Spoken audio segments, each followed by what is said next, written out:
So our last talk for this morning is called A Practice of the Impossible, Pondering the Peculiarities of Modern Sigil Magic. Please join me in welcoming Bernd-Christian Otto.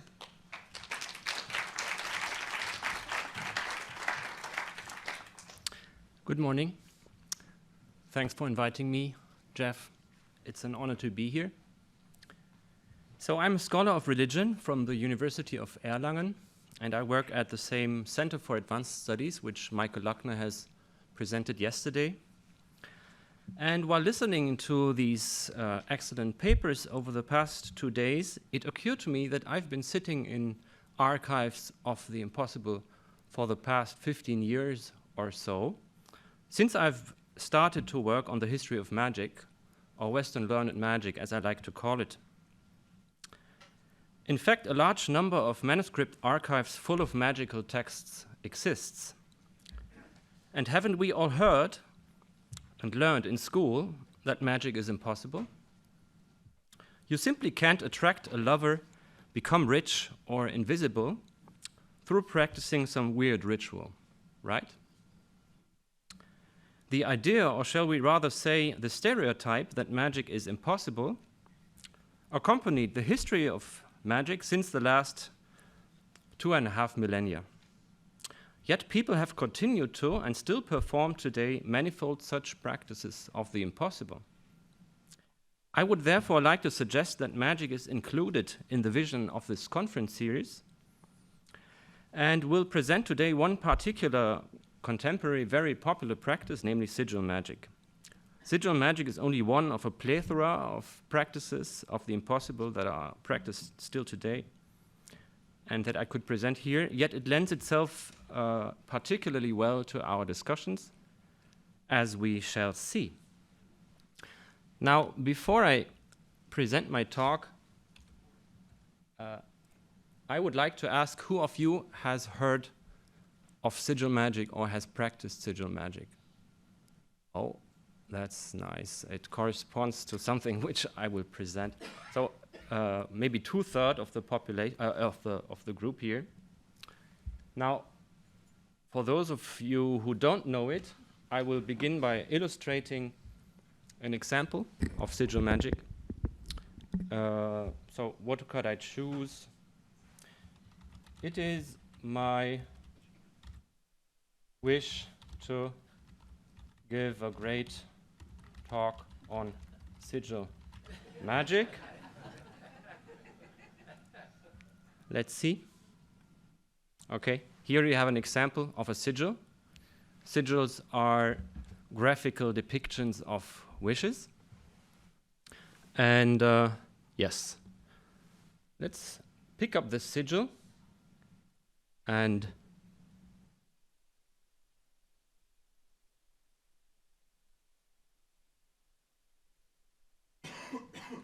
put it into my talk, so we can all test at the end whether it worked or not.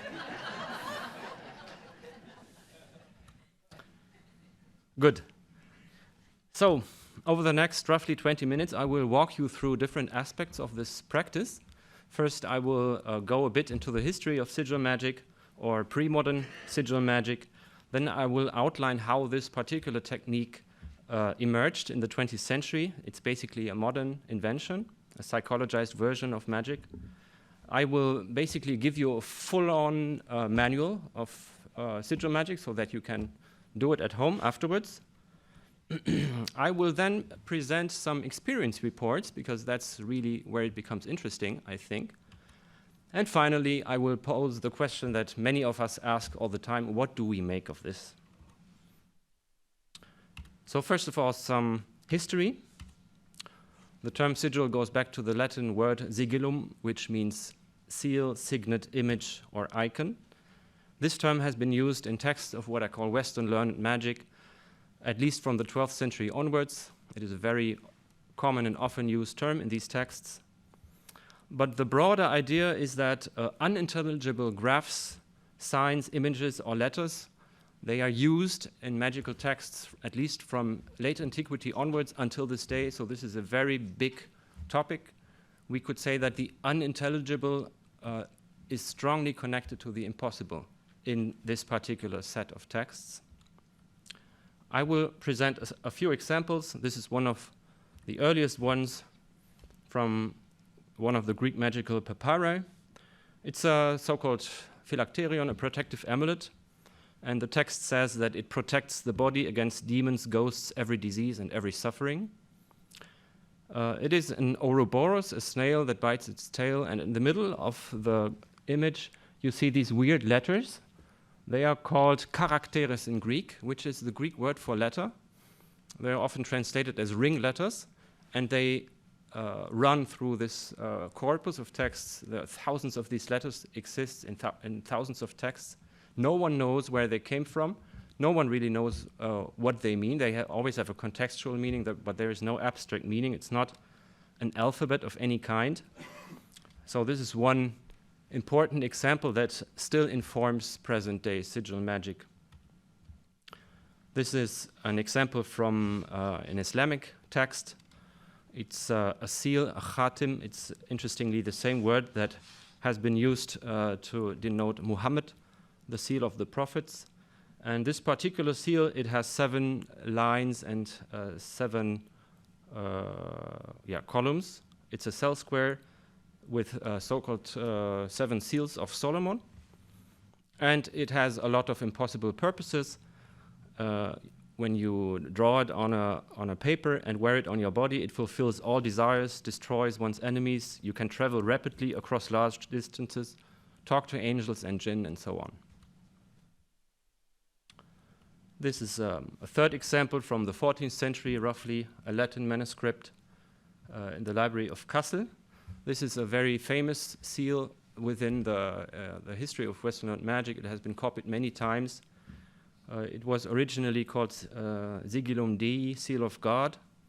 And in the original text, the Liber Juratus, it is used for a long 72-day ritual for obtaining a premortal vision of God and his celestial place.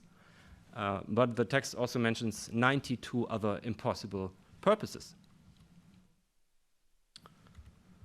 This is also a very interesting seal from the 18th century, from a manuscript in the Library of Leipzig. And this is used for treasure hunting, for finding and unburying hidden treasure. This is my last pre-modern example. It's from a text called Goetia. It's a demon list. Each demon comes with a unique sigil. And when you conjure and ban a sigil, you have to use this particular sigil, which is ascribed to each spirit. Now, interestingly, this text, it's early modern or even late medieval, but it has been edited in 1904 by no other than Aleister Crowley. So you see that this type of sigil magic, or we could say the use of sigils which are predefined, you simply find them in a text, you have to copy them and use them exactly in the way that is prescribed. It was still very much en vogue in the early 20th century. So we could summarize, there are a few pre-modern functions of sigils. First, they are the name of gods or intermediary beings. They are a tool for summoning and controlling these entities. They are tools for self-protection during these ritual procedures. They are tools for revealing special or higher knowledge, and sometimes they are simply repositories of divine power, which you can, for instance, hold against a storm to ward it off. So they have power. Maybe because they are unintelligible. Now, sigil magic really took off in the early 20th century with this book.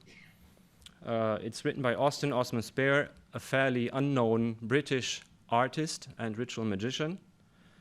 He was in contact with Aleister Crowley. They were kind of friends between 1907 and 1912-13. So Spare was well aware of this pre-modern sigil thing, you know, these weird signs, but he completely transformed this technique into something new and psychologized because he had read Sigmund Freud.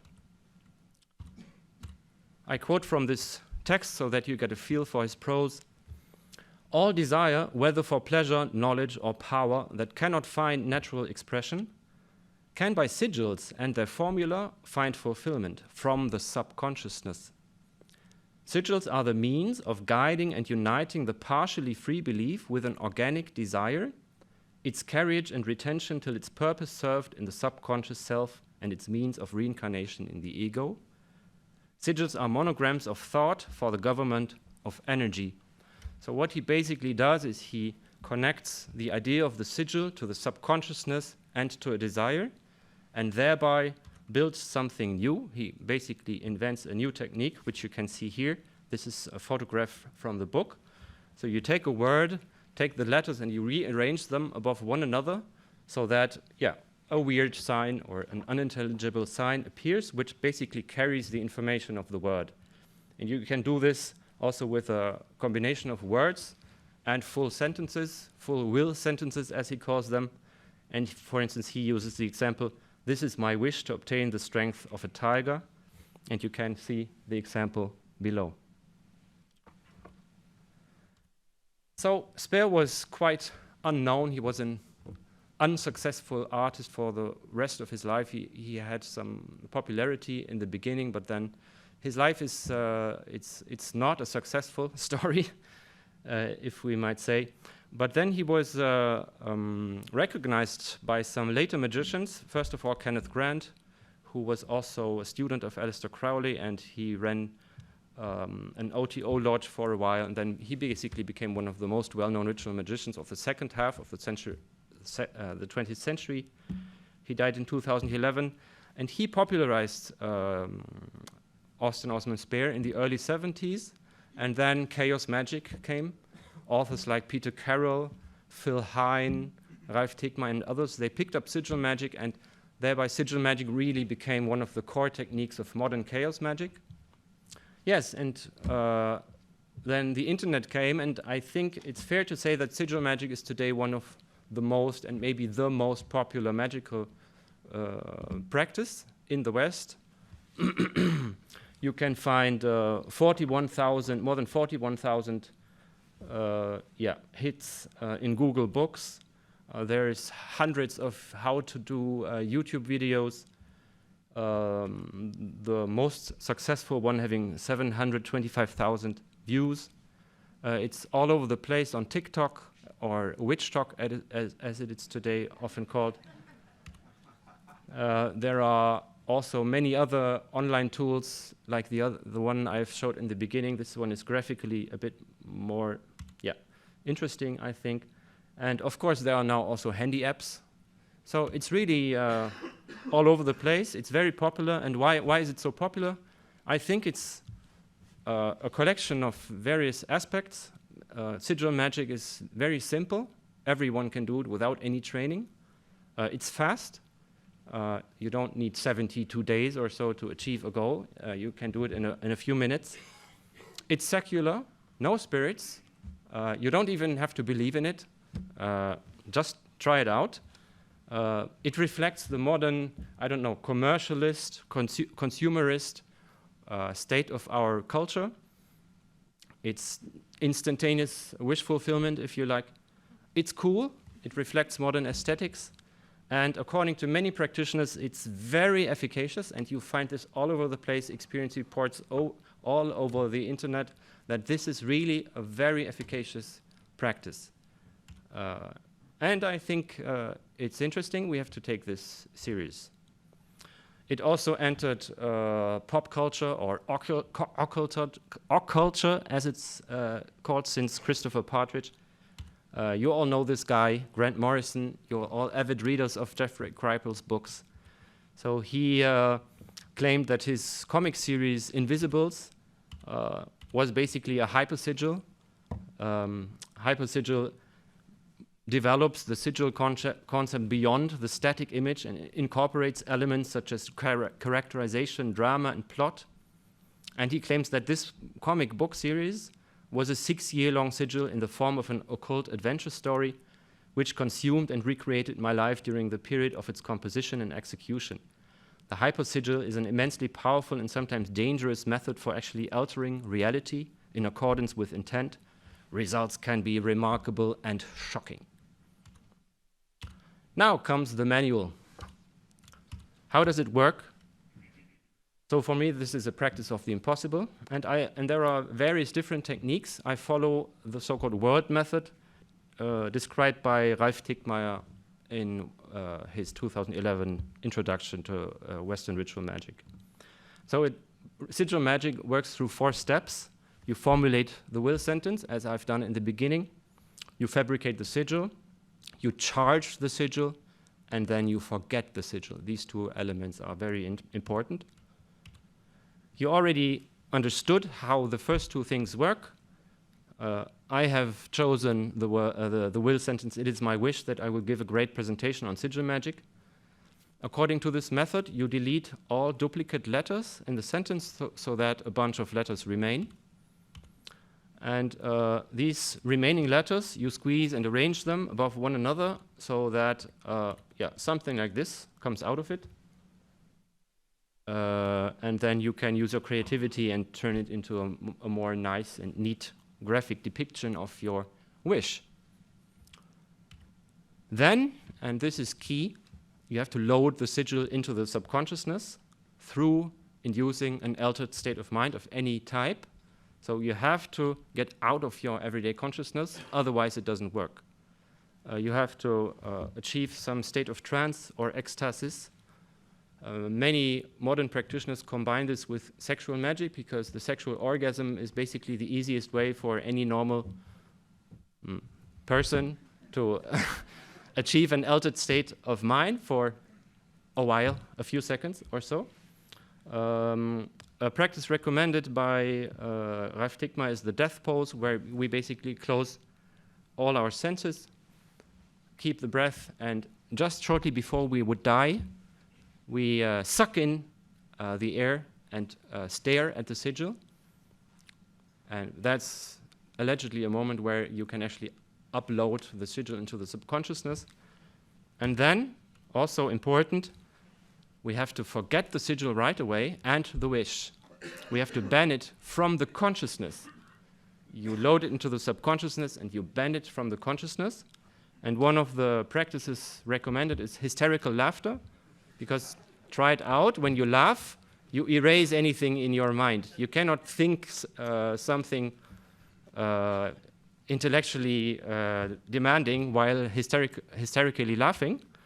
So it empties the mind, and then you should ongoingly distract yourself from the wish and from the sigil. You should not put it in your drawer and look at it every day and count the minutes until it happens. You should forget it, and the best thing is, if you want to control the success of your practice, be surprised when it actually happens. There are some further rules. I mean, I want to equip you with all the important aspects to it. Never use negative will formulations. I don't want to be sick next week. Doesn't work. You will be sick next week because the subconsciousness does not understand the word no. Don't use complicated jargon or loan words. Don't use too precise formulations. So in two weeks, 1 day, and 17 hours from now, I will have 1 million euros on my bank account. Is too precise. Subconsciousness cannot deal with this rigid type of thinking. But you should also not be too vague. So it should be something that can actually be manifested, and therefore you should choose realistic goals. They should actually be possible to manifest also without doing the practice, but you can basically bend the chances in your favor so that it's more likely to happen. So no grandiloquent goals, and you should really aim for the edge of ecstasis or trance, so really give your best to get out of your everyday consciousness. Be patient. I already said that. Don't check every day whether it worked. And this is also very important, disidentify from the outcome. Don't care what you've wished for. Don't care if it works or not, but also don't rationalize and doubt. So just do it and then let it go and happen. So what's the theory behind this? Obviously, the basic idea is that the subconsciousness bears a magical power, we could call it that, to materialize wishes or desires. It's the subconsciousness that does the job. No spirits here. So we could say it's a form of brain hacking. we smuggle disguised wishes, which are the sigils, into the subconsciousness, because the subconsciousness is deaf to words, but receptive to images. That's how the subconsciousness works. And the altered states of mind, why are they important? You have to achieve this state because the consciousness is characterized, or it has as an element in itself, the so-called inner censor. And the censor always sabotages the magician through our socialization, what we've learned in school, rationalizations, our thinking, our doubts and fears. And the altered states of mind, they are important because we can, in this moment, circumvent the censor and actually implant the sigil and the wish in the subconsciousness.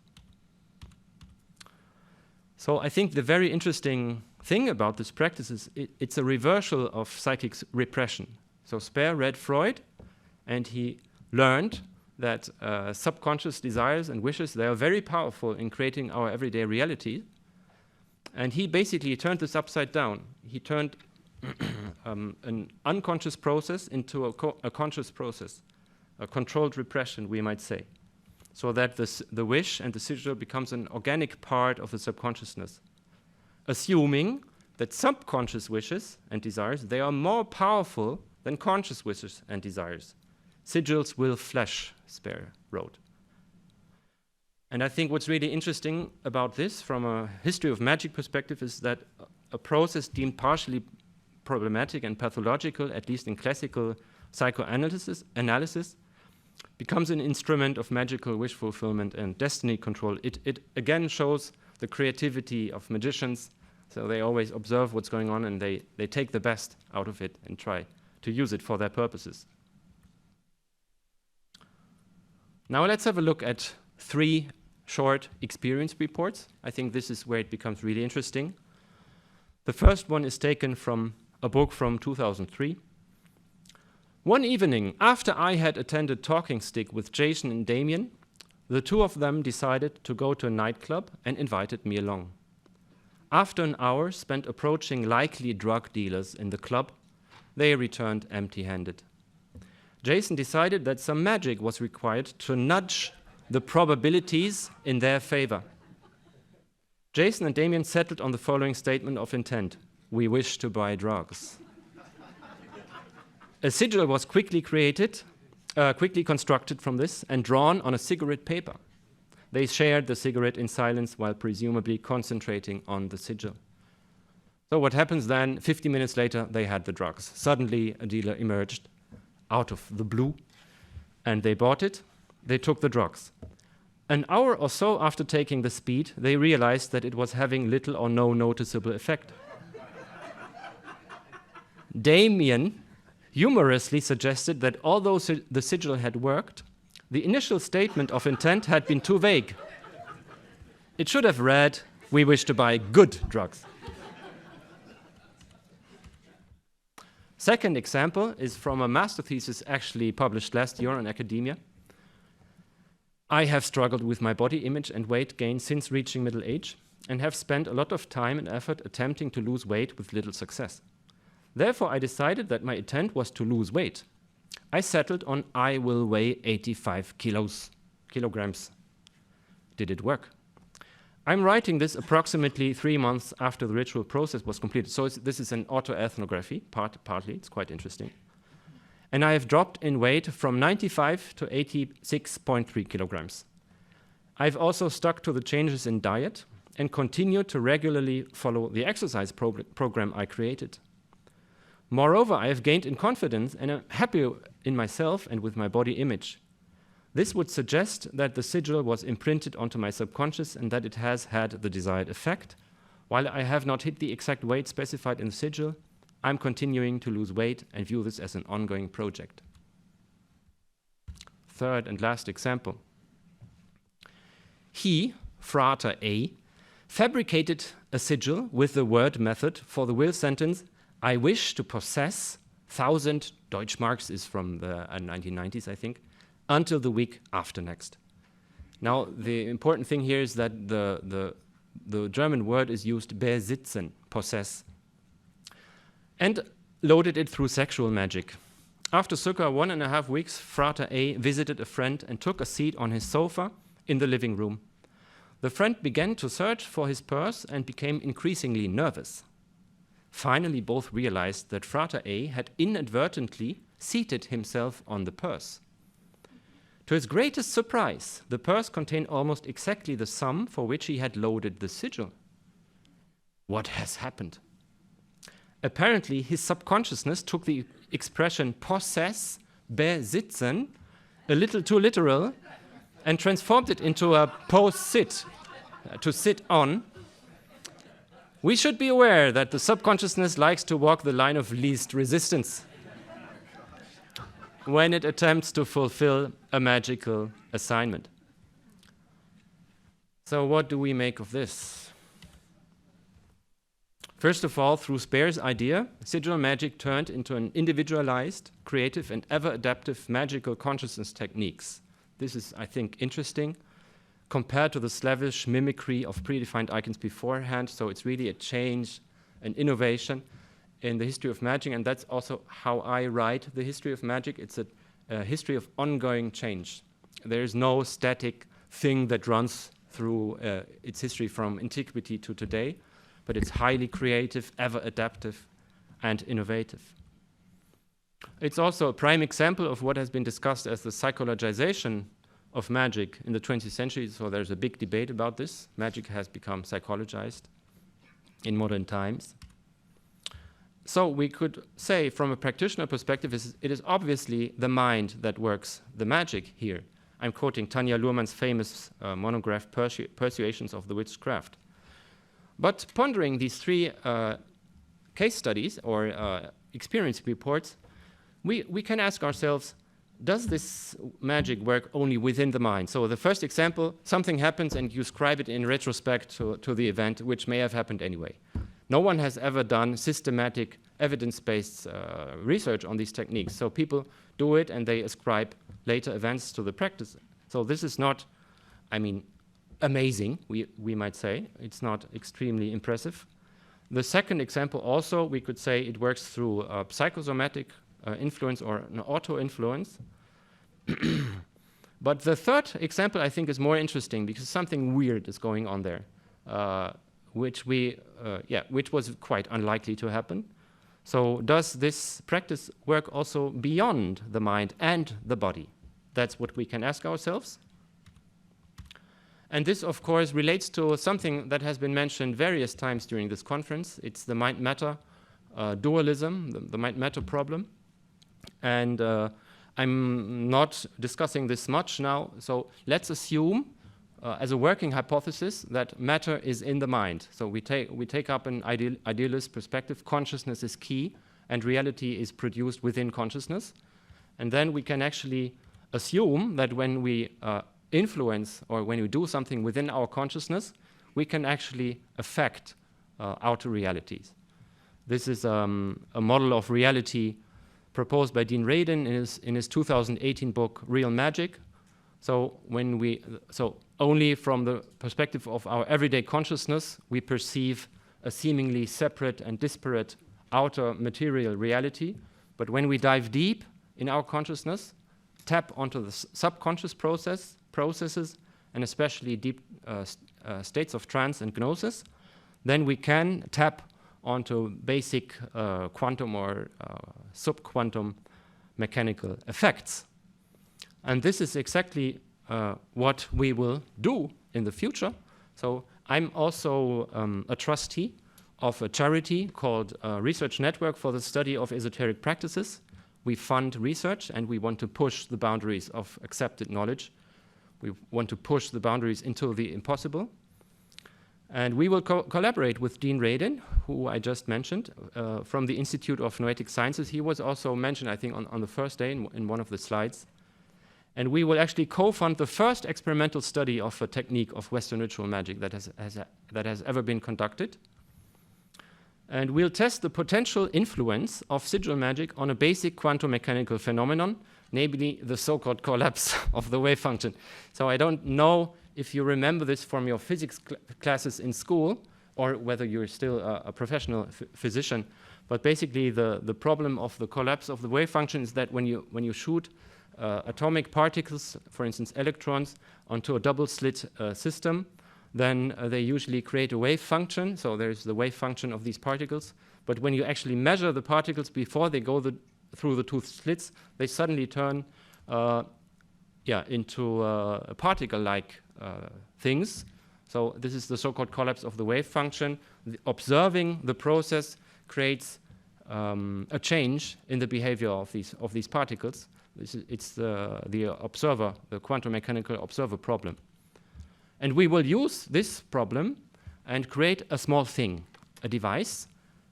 It's an Internet of Things optoelectronics device. It will be quite small. And we will equip this with a double-slit optical system. Nowadays, these are quite cheap. So one of these devices will cost roughly $50. And then we will send these devices to 50 people who will do the thing.